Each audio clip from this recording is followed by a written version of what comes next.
looking for something in here to introduce our next teller. And I guess it just has to be this.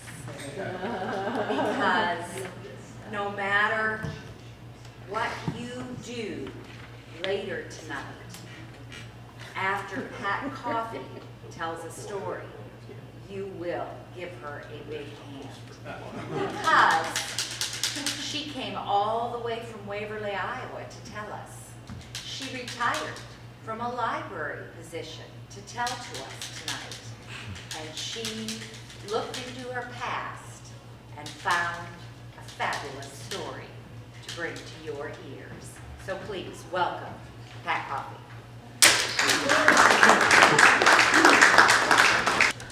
Good evening. I am about as Iowan as you can get, 5 generations back on both sides. If I were any more Iowan, they wouldn't let me out at all.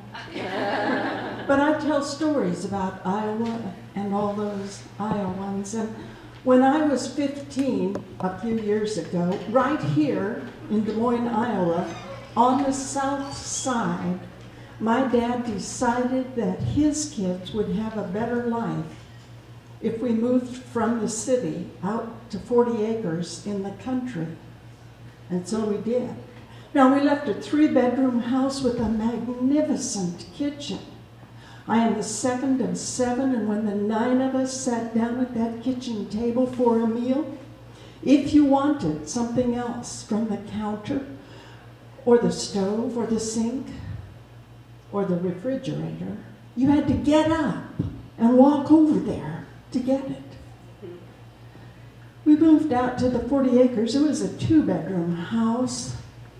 Both houses had had a bedroom for the 4 girls. Both houses had a bedroom for Mom and Dad.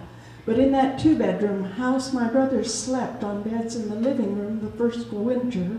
And then we laid planks down up in the totally unfinished attic for them so the legs of the beds wouldn't poke through the ceiling down below. And that's where they stayed. And that house in Des Moines, well, besides that wonderful kitchen, it had water you could drink. Now we had the 2-bedroom house. The size of that kitchen meant that when that same table was set up, and those same 9 people sat down for a meal, if you wanted something else from the counter or the stove or the sink, you just reached over and picked it up. And if you wanted something from the refrigerator, 2 people had to get up and move their chairs so you could open the door. That water. In the city, we had city water. In the country, we had water from a contaminated shallow well. It pumped at a trickle through an open trough to fill the cistern buried by the kitchen, then was pumped up in the house, and you could flush the toilet, and we were mindful of the fact that that was a benefit. But you couldn't drink it. And so we hauled drinking water for 9 people in 5-gallon milk cans from Des Moines. And my mother usually went after the water because she could go to her mom and dad's and they were sympathetic. So one Sunday, I was 15 years old and I was expected to be able to do things, and get dinner on the table was one of them. So I cut up the 3 chickens Mom had butchered the day before. I rolled them in flour and salt, and I put them in 2 cast iron skillets, each of which held about 1 inch of Crisco. I had the potatoes peeled and in the pressure cooker. I had green beans, I had sliced tomatoes. I mixed up biscuits and baked those. Had the table set, and all was going pretty well, but we were out of water, and Mom, she went into town to get some. And she stayed a long time. I got dinner all ready, but I didn't know how to make gravy. And I knew my dad could tell time by the sun, and my dad and the 2 oldest of my 3 little brothers were out baling hay, and he'd be wondering why I hadn't called him into dinner yet. So I went out and I waved him down, and he pulled up beside me and he kicked that baler out of gear. My brothers were so glad it was a Case IH baler. They had to sit on either side up by the chute and feed the wires one at a time. It was a terrible thing because that chute kicked the dirt and the dust and the chaff and the insects, alive and dead, and the garter snake parts right out on those boys. And they'd come in, their eyebrows would stick out about an inch because they were sweaty, and it just formed this, oh, it was a terrible job. They were so glad to see me, but I said, Dad, I got the chickens fried, the potatoes mashed, I got the green beans and the sliced tomatoes. Dad, I made biscuits. I got the tea nectar from yesterday. The table's all set, Dad, but I don't know how to make the gravy, and Mom isn't back yet. He fiddled with the choke and the clutch, and he got that tractor down to where it was just whirring a little bit and then it would pop every 60 seconds.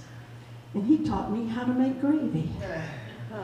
He leaned down and said, I don't care whether you know how to make gravy or not. We are going to finish this pass on the field and come in for dinner, and you will have gravy on the table. I said, okay. And on the way back to the house, I thought, okay, I know it has something to do with the grease that you fried whatever kind of meat in. And I had 2 skillets full of that. And flour, I was pretty sure it had flour in it. I knew where the flour was. I made gravy. My mother got back, carried the water in. My dad and my brothers came in from the field. Everybody cleaned up. 9 people sat down to that fried chicken dinner. 9 people ate my gravy on their mashed potatoes. 9 people cleaned their plates. And not one of them complained. But my brothers took me aside later and explained that it was about 3 years before you could eat my gravy without using a knife and a fork. Now, I raised my boys alone from the time they were 6 and 10, and I tried to teach them how to cook because, you know, survival skills are important. And I would go to work all day, and I would come home, and I would fix a good meal, and I would put it on the table. I wouldn't even sit down between work and getting that meal on the table. And they would say, do I have to eat that? We had chicken lumps for school lunch. I was hoping supper would be better. And the all-time favorite, couldn't I just have a peanut butter and jelly sandwich? And finally I had had it, and I said to the 12-year-old, that's it, that's all. From now on, Tuesday nights, you are in charge of supper. And I said to that almost 8-year-old, and Thursday night is yours. You tell me what you're going to fix. I'll make sure you have the ingredients in the house, but Tuesday nights are yours and Thursday nights are yours. We had spaghetti every Tuesday night for about the next 12 years. It was awfully good spaghetti, though. And that almost 8-year-old, he would fix beef stroganoff, oven-baked lasagna, candied hams, yeast rolls. He could read a recipe, and he liked to cook. And after that, whenever anybody said what's for supper, no matter what you said, they said, oh, that'll be good. Now, when those boys went off to college, I was a little worried about the cooking because, you know, they stayed in the dorm that first obligatory year. And then as soon as they could get out with their buddies and have an apartment, that's what they did. And I visited those apartments, and if you stayed on that little narrow path, you were okay. But the kitchen, I wondered how the kitchen would work, because if you made supper, you didn't have to clean up.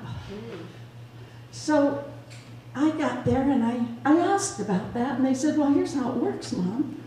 When we moved in, everything was clean and fresh and in its place, and so you use something, and then you fill it with water and you put it to soak in the sink.